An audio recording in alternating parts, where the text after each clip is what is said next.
ठीक है बच्चों, अब ध्यान दो। देखो नेक्स्ट कंसेप्ट क्या है हमारा। अब नेक्स्ट कंसेप्ट क्या है, हमने टॉपिक पढ़ लिया है पोलराइजेशन, हमने डाइलेक्ट्रिक्स पढ़ लिए हैं, उसके टाइप्स पढ़ लिए हैं। अब क्या पढ़ना है, पोलराइजेशन ऑफ डाइलेक्ट्रिक्स। पहले किसका पढ़ेंगे, पहले हम पढ़ेंगे नॉन पोलर का, फिर पढ़ेंगे पोलर का। ध्यान दो। अब देखो नॉन पोलर में क्या होता है, असल में जो नॉन पोलर डाइलेक्ट्रिक्स होते हैं, समझो ये आपका एक नॉन पोलर डाइलेक्ट्रिक है। अब क्या बना रहे हो सर आप, ये मैं इसके कुछ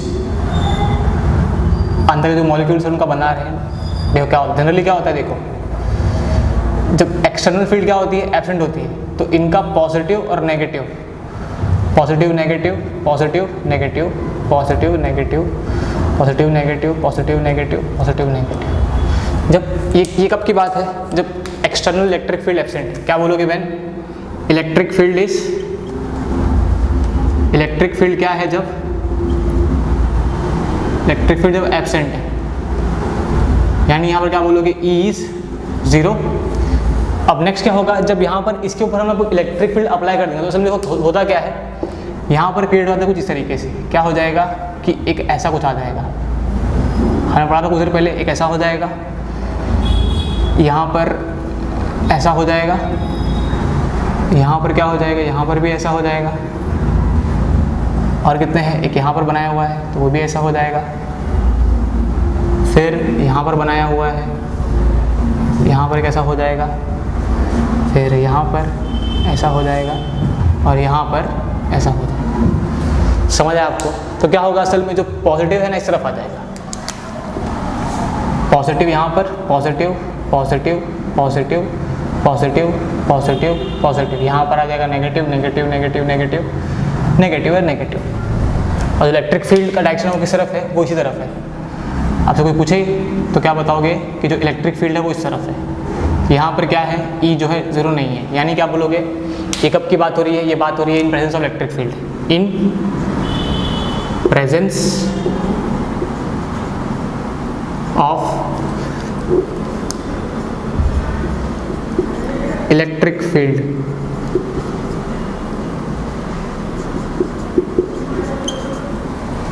समझ आया आपको। ये जब इलेक्ट्रिक फील्ड एब्सेंट है, ये जब इलेक्ट्रिक फील्ड प्रेजेंट है।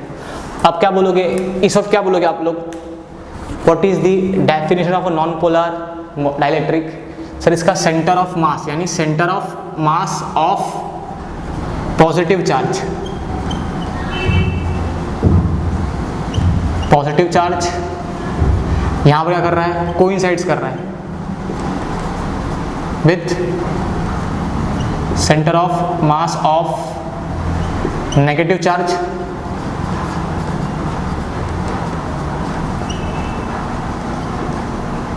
समझ आया। अब इसमें क्या हो रहा है, इसमें centre of mass of positive and negative charge does not coincide. समझ आया, मतलब यहाँ पर कोइंसाइड कर रहा है बट यहाँ पर कोइंसाइड नहीं कर रहा। तो क्या बोलोगे इसको, now it will behave like a, it will behave like tiny dipole.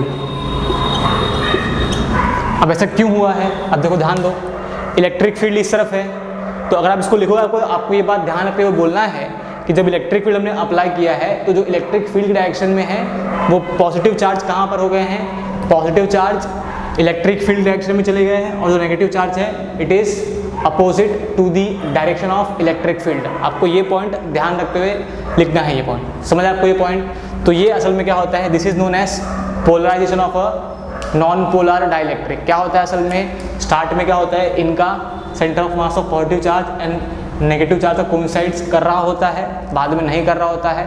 ऐसा क्यों होता है, क्योंकि हमने क्या कर दिया, यहाँ पर इलेक्ट्रिक फील्ड अप्लाई कर दिया है। इलेक्ट्रिक फील्ड अप्लाई करने की वजह से जो पॉजिटिव चार्ज का सेंटर ऑफ मास है वो कहाँ चला गया है, along the direction of electric field, और जो नेगेटिव चार्ज है it is against the direction of electric field. इसके वजह से क्या हो गया है, इसके पास नेट डाइपोल मोमेंट आ चुका है, और क्या करेगा, now it will behave like a tiny dipole.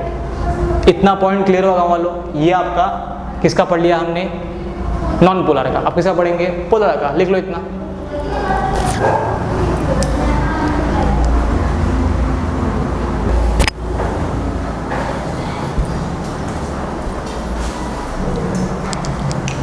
ठीक है बच्चों, अब ध्यान दो, हमने अभी नॉन पोलर डाइलेक्ट्रिक का पढ़ लिया है, अब हमें पढ़ना है पोलर डाइलेक्ट्रिक का पोलराइजेशन। ध्यान दीजिए क्या होता है इसमें। देखो असल में इसमें जो इसका जो centre of mass of positive charge है वो तो कोइंसाइड नहीं कर रहा होता है, इसमें दोनों कोइंसाइड नहीं कर रहे होते, बट क्या होता है जो इनका डाइपोल है वो क्या होता है, दे आर रैंडमली अरेंज्ड। क्या बोलोगे आप उसे कि they have randomly arranged dipole moment.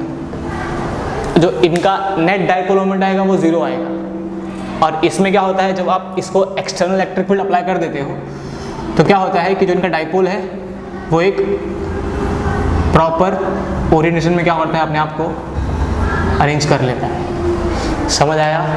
क्या हो जाएगा? सेम यहाँ पर आ जाएगा पॉजिटिव, यहाँ पर आ जाएगा negative, positive negative, positive negative, positive negative. समझ आया आपको गाँव वालों ये दो पॉइंट? अब सर क्या हुआ, ये कैसे हुआ है, समझा जरा। तो देखो ध्यान दो, ये कब की बात है, जब E यानी एक्सटर्नल इलेक्ट्रिक फील्ड एब्सेंट है, E जीरो है।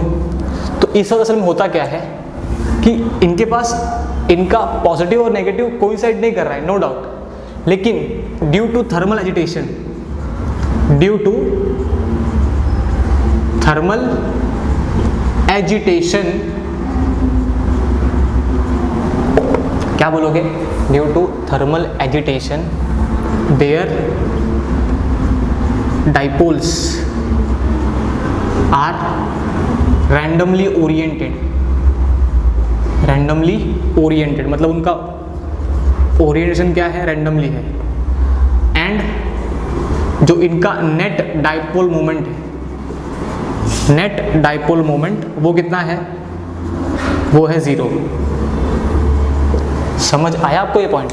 मतलब ये क्या है, हमने तो पढ़ा था कि सर इनके पास डाइपोल मोमेंट होता है, कितना था वो, 10⁻³ होता है, बट हम जनरली क्या बोलते हैं कि they have net dipole moment का जीरो होता है। सिंगल के पास, हर एक के पास डाइपोल मोमेंट है ना, जिनका नेट है वो जीरो हो गया।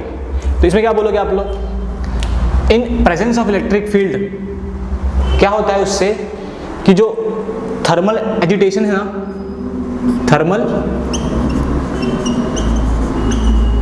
एजिटेशन विल, वो क्या होता है, will be decreased and dipoles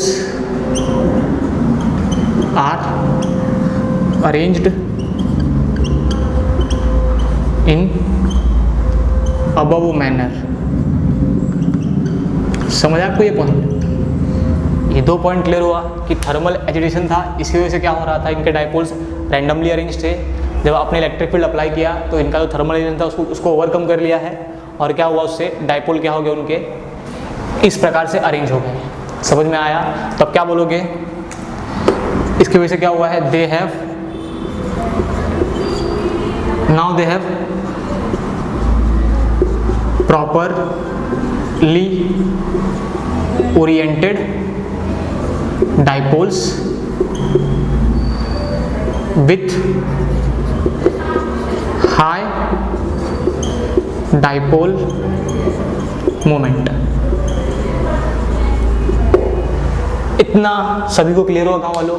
तो यही है आपका पोलराइजेशन ऑफ अ डाइपोल।